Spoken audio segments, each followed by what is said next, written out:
بسم اللہ الرحمن الرحیم۔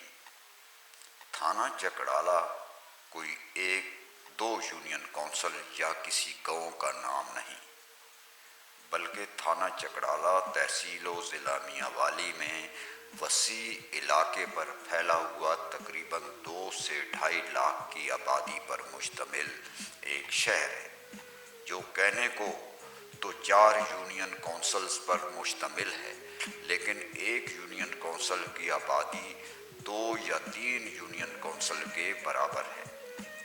تھانہ چکڑالہ کی 2-2.5 لاکھ آبادی کا سن کر آپ حیران نہ ہوں، نہ اس پر بحث و تکرار ہو سکتی ہے، اس لیے کہ ہزاروں لوگ جو تھانہ چکڑالہ کو عدم سہولیات کی وجہ سے چھوڑ چکے ہیں اور جن کے ووٹ تھانہ چکڑالہ میں ہیں، ان سب کو ملا کر 2.5 لاکھ سے بھی زیادہ آبادی کا اندازہ لگا سکتے ہیں۔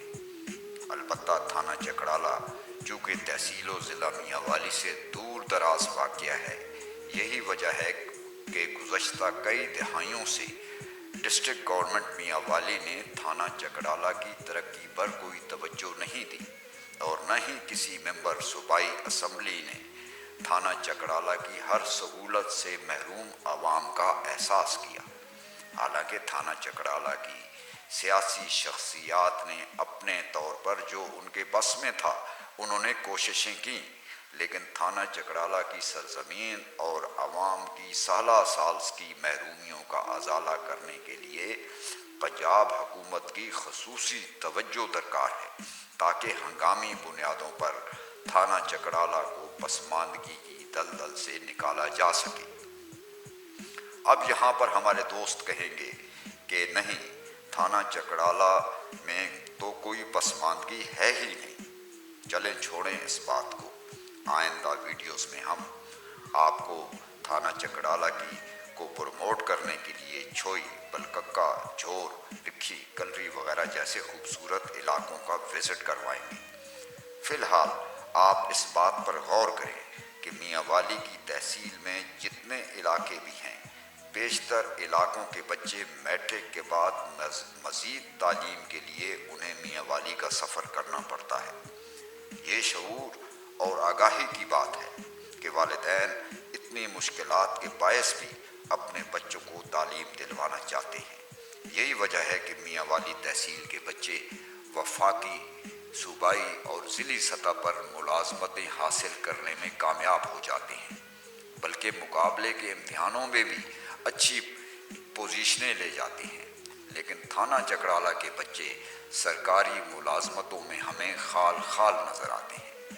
ان میں بھی زیادہ تر بچے جن کے والدین نے کسی وجہ سے چکڑالہ چھوڑ دیا اور دوسرے شہروں میں جا بسے، پھر انہوں نے اپنے بچوں کی تعلیم پر توجہ دی، لیکن وہ بچے جو ان بچوں کے ہم جولی تھے، قریبی رشتہ دار تھے، ہمسائے تھے، تعلیمی میدان میں پیچھے رہ گئے۔ سوچنے کی بات یہ ہے کہ تھانہ چکڑالہ میں تعلیمی ماحول کیوں نہیں بن پایا؟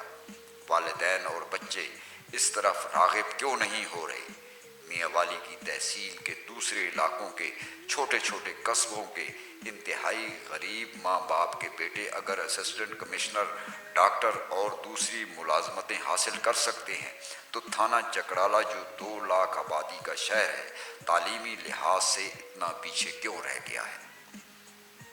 کس قدر افسوسناک اور دکھ کی بات ہے کہ سرکاری اسکولوں میں تھانہ چکڑالہ کی بچیوں کو پڑھانے کے لیے چکڑالہ کی مقامی ٹیچرز نہیں ہیں، بلکہ میانوالی سے ہر روز ٹیچر تھانہ چکڑالہ آتی ہیں اور ہماری بچیوں کو پڑھاتی ہیں۔ قابل افسوس بات ہے۔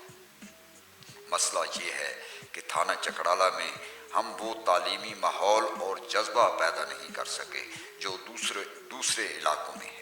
اس میں نہ ہمارے نوجوانوں نے اپنے علاقے میں کوئی کوشش کی اور نہ ہمارے بڑوں نے، اور نہ تعلیم جیسے لازمی ایشو کو اجاگر کیا۔ بعض لوگوں سے بات ہوئی تو انہوں نے جواب دیا کہ اسکول بہت دور ہے، کسی نے کہا غربت ہے، اور کسی نے جواب دیا تعلیم میں کیا رکھا ہے۔ یہ سب بہانے ہیں اور لا علمی اور سستی ہے۔ حالانکہ دنیا میں جہاں جہاں تعلیم پر زور دیا گیا، وہاں وہاں ترقی ہوئی۔ ترقی کا دوسرا مطلب طاقت ہے۔ اس لیے ترقی اور طاقت ہی دو چیزیں ہیں جو معنی رکھتی ہیں، باقی سب بیکار کی باتیں ہیں اور بہانے ہیں۔